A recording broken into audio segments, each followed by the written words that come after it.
Bom, pessoal, boa noite. Estou aqui upando o vídeo para ser postado no canal e tenho que me apresentar, né? Meu nome é Clodoaldo Júnior, eu sou aluno da Faculdade de Direito de Ribeirão Preto, da Universidade de São Paulo, da USP. Estou no 3º ano da graduação e serei o vosso professor de redação. E eu espero que vocês entendam a aula. Se não entenderem, pode mandar perguntas, se estiver claro. Se tiverem dúvidas ou sugestões daquilo que a gente conseguir melhorar, pode mandar. Serei completamente grato e com certeza nosso objetivo é melhorar cada vez mais a qualidade das aulas. Por isso comprei esse microfone, a gente vai comprar uma câmera melhor eventualmente. Então contribuam também com o canal e vamos fazer essas coisas, fazer esse curso dar certo.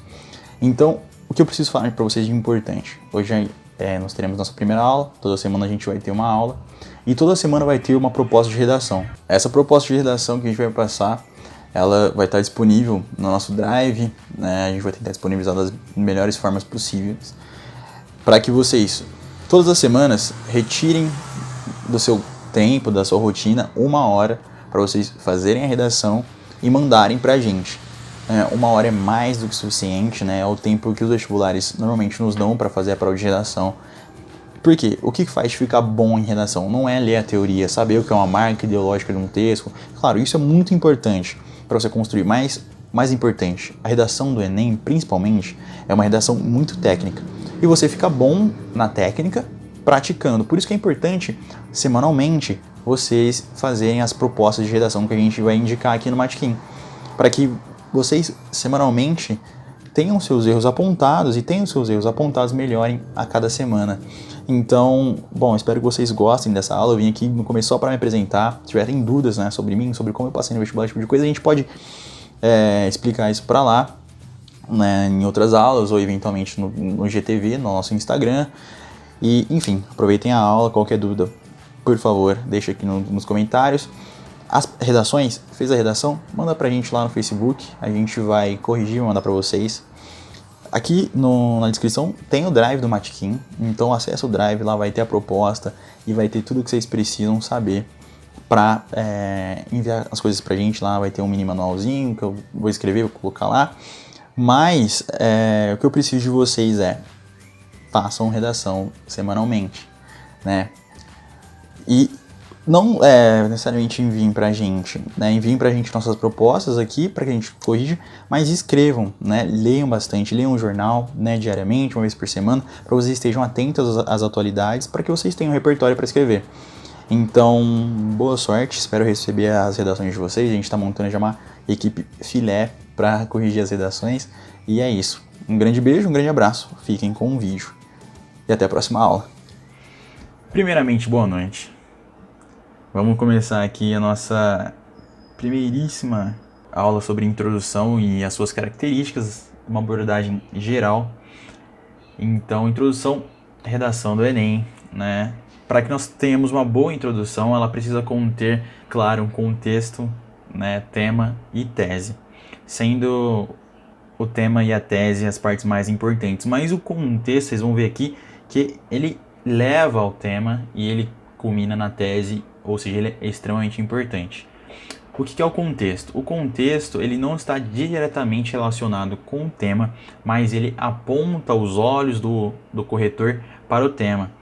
E ele é uma oportunidade para você colocar o seu repertório sociocultural ali. E o que permite que no resto do texto você já não mais se preocupe com isso. Porque, né, a gente tem que ter pelo menos sempre um repertório sociocultural na nossa redação. É o mínimo. Então uma pesquisa, uma letra de música, qualquer coisa do gênero é válido, plenamente válido para a gente contextualizar o nosso texto. Olha aqui no final dessa primeira coluna. Por exemplo, imagine um tema que fale sobre a descriminalização da maconha e seus efeitos no Brasil. Há letras de funk que falam sobre o tema e podem ser usadas. Como se vê na música Não é Conselho, é Visão, do MC Neguinho do Cacheta. Nela o autor aborda o uso de maconha como rotineiro. Entretanto, não aconselha para os jovens. Então lá ele fala, usa um verde todo dia, mas se você está chegando agora, não faz isso, não usa drogas. né? Então existem várias pesquisas sobre o uso de maconha na adolescência, que é extremamente prejudicial, principalmente por causa da formação. Enfim, você pode abordar várias coisas a partir de uma contextualização de uma letra de funk, uma pesquisa científica, qualquer coisa do gênero que te faça lembrar. Então se você gosta muito de música, muito bom, com certeza elas vão te ajudar a escrever as suas redações. Então o contexto é na verdade um grande aliado, já que permite a utilização de várias expressões culturais. Além disso, mostrar conhecimento sociocultural é essencial na redação do Enem. Lembre-se sempre de colocar pelo menos um repertório na sua redação. O mínimo. A importância do tema, né? A gente acabou de falar um pouco aqui do contexto, já deu um pequeno exemplo ali, né, de contextualização, né? Os exemplos a gente vai falar um pouquinho mais pra frente. Então, como a gente aborda? É necessário citar todas as palavras do tema? Eu posso copiá-las? Então, o tema tem que ser abordado em sua totalidade. O que eu quero dizer com isso é que existem algumas palavras-chave no tema. E essas palavras-chave têm que conter na sua introdução. Isso é claro em todas as redações nota 1000 ou redações com notas mais altas, você vai conseguir ver que todas elas têm o tema abordado em sua totalidade. E são as palavras-chave. E nem sempre são as palavras copiadas exatamente. Por exemplo, Brasil. Se vê muito escrito nação, país, mas estão ali presentes esses elementos. Então, colocar a tese, mesmo que seja com as suas palavras, ajuda o corretor a entender que você conseguiu compreender o tema e que você vai conseguir desenvolver ele. Então, é muito importante também você traga, né, o tema já contextualizado. Né? Você usou ali a parte da música, a parte do texto que você lembrou, filme, livro, qualquer coisa, e aí traz o tema. Então, por exemplo, no filme tal acontece isso, isso, isso. Entretanto, no Brasil há esse problema, entendeu? Você contextualizou, fez uma relação com o seu tema. Já aqui a tese. O que é uma tese? A tese é uma coisa extremamente importante em qualquer área que você for trabalhar na sua vida. Você vai passar no vestibular, você vai entrar na faculdade e você vai ter que começar a trabalhar. E você vai ter teses para defender todos os dias, né? Faço faculdade de Direito, então tem muita tese para ser defendida. Enfim, então a gente tem que apresentar essa tese no Enem de uma forma coerente e coesa, assim como todo o texto, né? Só que nós precisamos dessa coerência e desse alinhamento para que nosso ponto de vista seja defendido. É claro, sempre respeitando os direitos humanos. Então a tese é onde mostramos para o corretor como serão estruturados nossos parágrafos de desenvolvimento. Aqui precisamos mostrar o que vemos do tema e como vamos propor sua solução. Essa proposta de solução pode ser, na introdução, bastante ampla, sendo assim, a proposta na tese é bastante simples, podendo ser, entre aspas, medidas devem ser tomadas pelo agente. E aí você pensa qual é o agente mais adequado, mais competente para cumprir a proposta que você fez. Então, acidentes de trânsito. Então, o poder público seria o agente competente para sinalizar. Violência doméstica. A gente pode falar que as escolas, a sociedade civil poderia trabalhar de uma... Entendeu? Tente, né, antes de fazer a sua proposta, pensar qual é o agente mais adequado para realizar aquela ação. Na próxima aula a gente vai ver como fazer um esboço, um plano, um projeto de redação.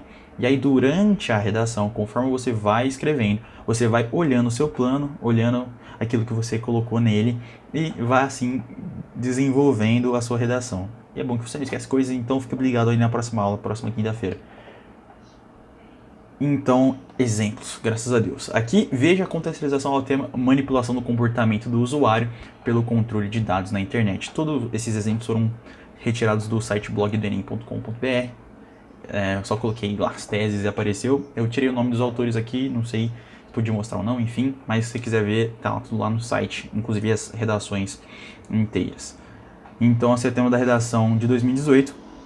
E o autor começa assim: no livro 1984, de George Orwell, é retratado um futuro distópico em que um Estado totalitário controla e manipula toda a forma de registro histórico contemporâneo, a fim de moldar a opinião pública a favor dos governantes. Nesse sentido, a narrativa foca na trajetória de Winston, um funcionário do contraditório Ministério da Verdade, que diariamente analisa e altera notícias e conteúdos midiáticos para favorecer a imagem do partido e formar a população através de tal ótica. Então, o autor aqui trouxe o livro, 1984, que é bastante famoso, para conseguir falar de manipulação do comportamento. Tá vendo aqui? Ele falou de manipulação de notícias, né, de informações por um ministério para que a sociedade ali enxergasse a mesma ótica que o governo, que o partido tinha. Então, e aí ela continua, fora da ficção, é fato que a realidade apresentada por Orwell pode ser relacionada ao mundo cibernético do século XXI. Né? A gente aqui já vê que ela está usando os temas, né, as palavras do tema para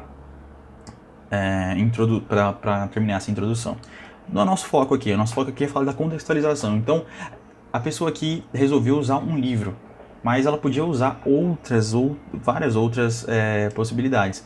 Então, veja como ela conseguiu, né, de maneira bastante simples, trazer um repertório sociocultural, que é o livro, que fala claramente, e pode ver, não é um filósofo, não é um sociólogo, não é um acadêmico, é aqui, né, um relato desse livro.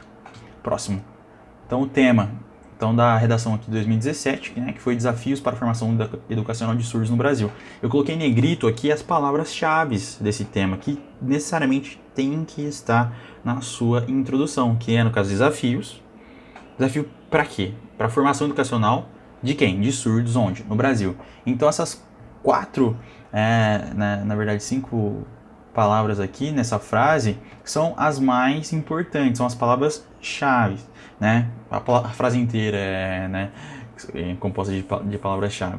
Então, a gente pode ver aqui, né, nesse excerto, que o autor misturou um pouco o tema e a tese, mas dá para tirar de onde está o tema aqui se nós tentarmos enxergar as palavras-chave. Então ele começa: no Brasil, o início do processo de educação de surdos remota ao Segundo Reinado, viu? Contextualização. No entanto, esse ato não se configurou como inclusivo, já que se caracterizou pelo estabelecimento de um apartheid, né? Apartheid também é outro conhecimento sociocultural aqui, porque é um fato histórico e tal. Apartheid educacional, ou seja, uma escola exclusiva para tal público, segregando-os dos que seriam considerados, entre aspas, normais pela população. Assim, notam-se, aí aqui vem, desafios ligados à formação educacional. Ele já usou as 3 palavras aqui, desafios, formação educacional, ou seja, falta só 2, das pessoas com dificuldade auditiva, seja para a estereotipação da sociedade civil, seja por passividade governamental. Então ele já colocou aqui 2 agentes, tá vendo? Né, a sociedade civil e o governo, ou seja, o Estado. Portanto, haja vista que a educação é fundamental para o desenvolvimento econômico do referido público e logo da nação, Brasil, trocou por nação aqui, ela deve ser efetivada aos surdos, já usou a palavra surdos aqui, então já gabaritou o que ele tinha que abordar aqui, mesmo que com palavras diferentes, tá vendo? Brasil ele usou nação. E ele fala aqui também antes um pouco de pessoas com dificuldade auditiva, né? Porque tem surdo e tem deficientes, né, auditivos, que são pessoas que ouvem menos, né, tem alguma dificuldade nesse sentido. Enfim, próximo. A tese, né? A tese como estrutura do texto. Tema de 2015. A persistência da violência contra a mulher na sociedade brasileira. Então ele começa aqui, a mulher vem, ao longo dos séculos 20 e 21, é muito importante nós aqui nessa contextualização lembrarmos de colocarmos datas, tempos, né, aqui na contextualização mais acertados. Então, eu vou colocar séculos 20 e 21, a gente pode colocar meados dos anos 60, entendeu? Sempre conseguir trazer essa conexão temporal para a nossa contextualização. Enfim, continuando. Adquirindo valiosas conquistas, como o direito de votar e ser votado, né, que é esse direito político. Entretanto, a violência contra esse gênero parece não findar, mesmo com a existência de dispositivos legais que protegem a mulher. A diminuição dos índices desse tipo de violência ocorrerá no momento em que os dispositivos legais citados passarem a ser realmente eficazes e o machismo for efetivamente combatido. Desafios esses que precisam ser encarados tanto pelo Estado quanto pela sociedade civil. A Lei Maria da Penha e a Lei do Feminicídio, por exemplo, são dispositivos legais que protegem a mulher. Então, aqui a gente tem a tese muito clara, que a diminuição dos índices desse tipo de violência, ou seja, violência contra a mulher, vai diminuir, né? A diminuição desses índices vai ocorrer somente a partir do momento que os dispositivos legais forem mais eficazes e quando o machismo for combatido. Então, ela usou aqui essa tese já mostrando para o corretor que ela vai falar de dispositivos legais, aqui no primeiro parágrafo, que é a ordem que ela aborda aqui nessa tese. Claro, você pode inverter, mas colocar na ordem também é legal, porque o seu corretor ele vai olhar para o seu texto com essa ótica de que vem primeiro, né, o citado dispositivo legal e depois o combate ao machismo. E aqui ela colocou já os dois agentes, né, o Estado e a sociedade civil. E ela já citou aqui, ó, Maria da Penha e a lei do feminicídio. A persistência da violência contra a mulher. Então, a sociedade brasileira, ela fala da sociedade, fala aqui do século XX e XXI. Então, já contextualizou a persistência, né? Vem do século XX e nós estamos aqui no século XXI, ela já contextualizou a persistência, né? Que mostra que não foi algo, né, que findou, né? Como ela falou. E ela trouxe aqui os dispositivos legais. Então, e ficou essa tese muito clara e muito legal. Então, próximo. Citação da aula. Não pode alterar o seu destino do dia para a noite, mas pode alterar a sua direção nessa mesma velocidade. Que significa que a gente não vai chegar nos nossos objetivos amanhã. A gente vai demorar, mas o que determina para onde a gente vai chegar é a direção que a gente coloca na nossa vida hoje. Então, defina a direção que você quer ir, e aí você automaticamente vai mudar o seu destino. Então, uma boa semana para você, né, para todo mundo que está nessa luta aqui, e façam redação, né? Essa semana podem pegar um tema da redação do Enem, pode ser, né, que já foi usado, pode ser qualquer um dos temas, e envia para o nosso Facebook,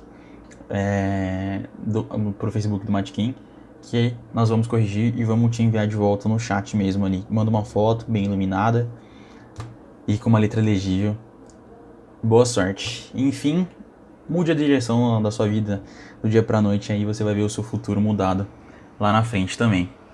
Um grande abraço e até semana que vem, que a aula é sobre projeto de redação. Tchau, tchau.